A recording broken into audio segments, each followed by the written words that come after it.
ప్రియమైన దేవుని పిల్లలారా, ప్రభు యేసుక్రీస్తు నామములో మీకు నా వందనములు.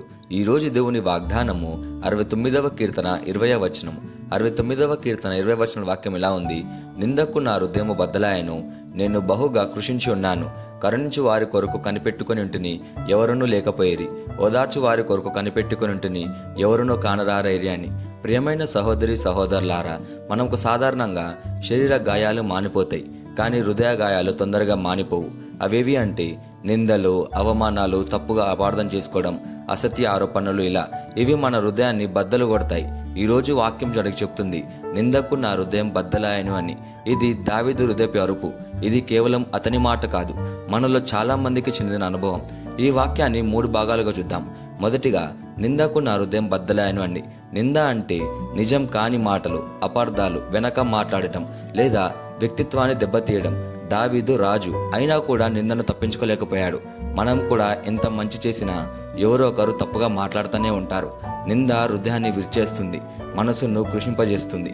అలాగే రెండోదిగా, కరుణించి వారి కొరకు కనిపెట్టుకుని ఉంటుని, ఎవరునూ లేకపోయి అని.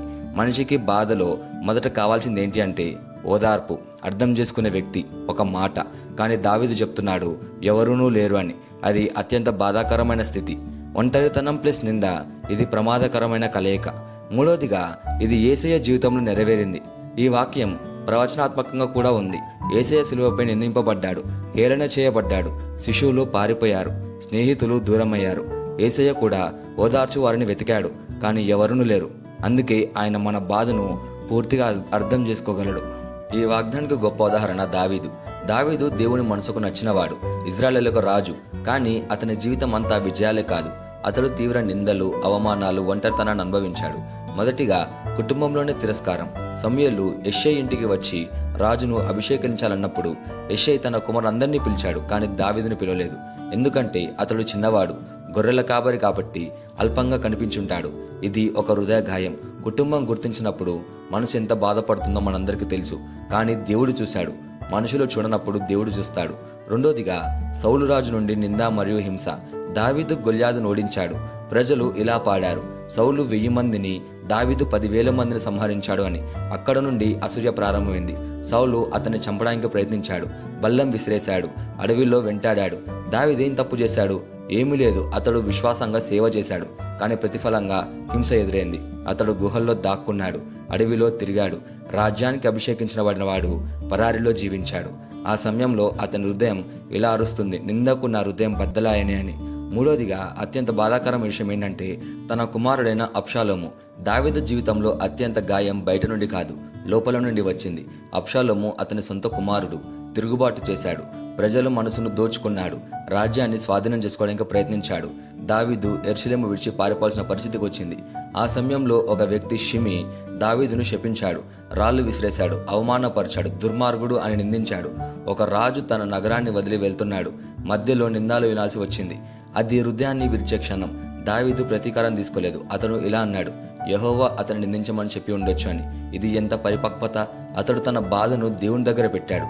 కీర్తనలు చదివితే అర్థమవుతుంది. అతడు ఏడ్చాడు, అతడు ప్రశ్నించాడు, అతడు తన హృదయాన్ని వెళ్ళగక్కాడు. కానీ అన్నీ దేవుని ముందే. చివరికి ఏమైందంటే సౌలు పడిపోయాడు, దావీదు రాజయ్యాడు. అబ్షాలోము తిరుగుబాటు విఫలమైంది. దేవుడు దావీదును సమర్థించాడు. దావీదుకి మనుషులు గౌరవం ఇవ్వలేదు, కానీ దేవుడిచ్చాడు. అతడు ఎదుర్కొన్న నిందలు అతని సాక్ష్యంగా మారాయి. ఇక్కడ గొప్ప ఆత్మీయ సత్యం ఏంటి అంటే దేవుని మనసుకు నచ్చిన వారికి నిందలు వస్తాయి. అభిషేకం ఉన్న చోట అసూయ ఉంటుంది. దేవుడు నిన్ను ఎత్తే ముందు పరీక్షలు తప్పవు. నిన్ను నిందించిన వారికి సమాధానం ఇవ్వాల్సిన అవసరం లేదు, ఎందుకంటే దేవుడే ఇస్తాడు కాబట్టి. ఈ రోజు నువ్వు ఇలా అనుభవిస్తున్నావా?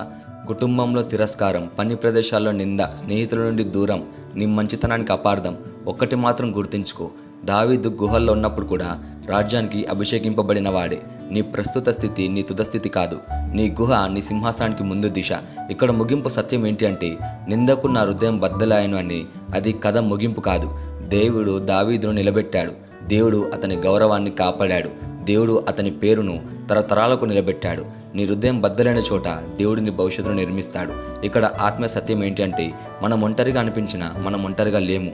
మనకు మనుషులు కనిపించకపోయినా దేవుడు మన దగ్గర ఉంటాడు. కొన్నిసార్లు దేవుడు అనుమతించే ఒంటరితనం ఆయన మన దగ్గరకు రావడానికి అవకాశం. మనుషులు వదిలినప్పుడు దేవుడు పట్టుకుంటాడు. నింద వచ్చినప్పుడు దేవుడు న్యాయం చేస్తాడు. ఈరోజు నువ్వు ఇలా అనుకుంటున్నావా? ఎవరు నన్ను అర్థం చేసుకోవడం లేదు, నేను ఒంటరిగా ఉన్నాను, నా హృదయం బద్దలైంది అని ఒకటి మాత్రం గుర్తుపెట్టుకో, దేవుడు నీ హృదయాన్ని చూస్తున్నాడు. నీ కన్నీళ్లు ఆయనకు చాలా విలువైనవి. నీ నిశ్శబ్ద బాధ ఆయనకు వినిపిస్తుంది. మనుషులు ఓదార్పు తాత్కాలికం, కానీ దేవుని ఓదార్పు శాశ్వతం. నింద వచ్చినప్పుడు మనం ఎలా ఉండాలంటే, ప్రతీకారం కోరవద్దు, దేవునికి అప్పయ్యప్పాలి. మన హృదయాన్ని కాఠిన్యంతో నిండకూడదు, క్షమించడం నేర్చుకోవాలి, ప్రార్థనలో నిలబడాలి. మన గౌరవాన్ని మనం కాపాడలేం, కానీ దేవుడు కాపాడతాడు. దావీదు ఒంటరిగా అనిపించాడు, కానీ చివరికి దేవుడు సమర్థించాడు, దేవుడు గౌరవించాడు, దేవుడు నిలబెట్టాడు. నీ హృదయం బద్దలైన చోట దేవుడు తన కృపను నింపబోతున్నాడు. నీ ఒంటరితనం నీకు సాక్ష్యంగా మారబోతుంది. ఈ వాగ్దానాన్ని మనం స్వతంత్రించలాగా మనం ప్రార్థన చేద్దాం. మమ్మల్ని మిక్కిలిగా ప్రేమించిన ప్రియా పరలోకపు తండ్రి, నీకే కృతజ్ఞతాస్తుతులు వందనాలు చెల్లించుకుంటున్నాం ప్రభువా. నీ వాగ్దానం ద్వారా మాతో మాట్లాడినందుకు నీకే ధన్యవాదాలు చెల్లించుకుంటున్నాం ప్రభువా. నిందలతో బద్దలైన హృదయాలను నీకు తెలుసు. ఒంటరితనంలో ఏడుస్తున్న ఆత్మలను నువ్వు చూస్తున్నావు. మా బాధలో మాతో ఉండుము ప్రభువా. మా గౌరవాన్ని నీవే కాపాడుము తండ్రి. మా కన్నీళ్లను ఆనందంగా మార్చిమేసయ్యా. ఎవరూ లేని వేళ నీవే మా ఆశ్రయమని ప్రార్థిస్తూ యేసుక్రీస్తు నామమున అడుగుచున్నాము తండ్రి. ఆమేన్.